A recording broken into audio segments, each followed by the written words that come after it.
लड़की 10 साल तक कैद में रही थी और पहली बार उसे भागने का मौका मिला। वह पागलों की तरह बाहर की ओर दौड़ी। उसके शरीर की बदबू से कुत्ते लगातार भौंकने लगे, लेकिन राह चलते लोगों से मिलने पर भी उसने मदद मांगने की हिम्मत नहीं की, जैसे उसे अब इस दुनिया में किसी पर भरोसा ही नहीं रहा हो। काफी डर और इंतजार के बाद वह बिना पकड़ी गई ट्रेन में चढ़ने में सफल हो गई।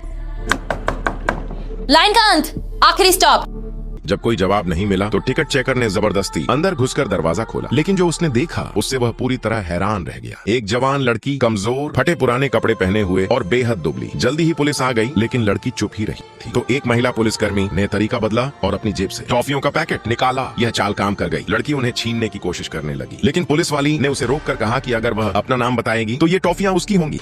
एस्थर की समझ जैसे 5 साल की बच्ची जैसी रह गई थी और अमांडा ने सिर्फ इसी छोटे से तरीके से उसे अस्पताल पहुंचाया। मेडिकल जांच में पता चला कि वह बहुत कमजोर थी। उसका वजन मुश्किल से 30 किलो था और उसकी कलाई और टखनों पर चोट के निशान थे। साथ ही उसके कपड़ों पर संदिग्ध निशान भी थे। पुलिस ने शुरुआती तौर पर इसे बहुत बुरा व्यवहार का मामला माना, लेकिन अजीब बात यह थी कि डेटाबेस में उसका कोई रिकॉर्ड नहीं था, जैसे वह कभी अस्तित्व में ही नहीं थी। खाना खाने के बाद एस्थर धीरे धीरे बोलने लगी और कहा कि वह चोरी छिपे अपने घर से भागी थी, जिससे अमांडा बहुत हैरान हुई। उसी समय फॉरेंसिक लैब ने बताया कि संदिग्ध आदमी का पीड़िता से रिश्तेदारी का संबंध था। अमांडा ने कई बार उससे और जानकारी लेने की कोशिश की, लेकिन हर बार जब उस विषय पर बात होती, लड़की उलझे हुए टेक्स्ट के टुकड़े दोहराने लगती, जैसे उसे किसी ने सिखाया हो। उसकी पहचान पता करने और अपराधी को पकड़ने के लिए पुलिस ने उसकी फोटो स्थानीय मीडिया में जारी करने का फैसला किया, उम्मीद में कि कोई जानकारी मिलेगी। फिर उन्होंने रेलवे स्टेशन के कैमरों की जांच की और कुछ अप्रत्याशित पाया। एस्थर के ट्रेन में चढ़ने के थोड़ी देर बाद एक आदमी वैसा ही सैन्य कोट पहनकर दिखाई दिया, जैसे वह उसे ढूंढ रहा हो। पास के सैन्य सप्लाई गोदामों की जांच में पता चला कि किसी ने एक साथ 5 ऐसे ही कोट खरीदे थे। हालांकि वह वीडियो वाले संदिग्ध से मेल नहीं खाता था। जब जांच रुकती हुई लग रही थी, तभी एक आदमी जल्दी आया और कहा कि वह अपनी बेटी को ढूंढ रहा है, और वह एस्थर का पिता निकला। वीडियो वाले आदमी के बारे में पूछताछ करने पर साफ हो गया कि वह झूठ बोल रहा था और उसने तुरंत उसे साथ ले जाने की कोशिश भी की, लेकिन पुलिस प्रमुख ने लड़की की सुरक्षा के लिए मना कर दिया। सबके हैरानी के लिए उस आदमी ने जन्म प्रमाण पत्र पेश किया। जो लड़की दिखने में सिर्फ 13 या 14 साल की लग रही थी, वह असल में पहले से ही बालिग थी।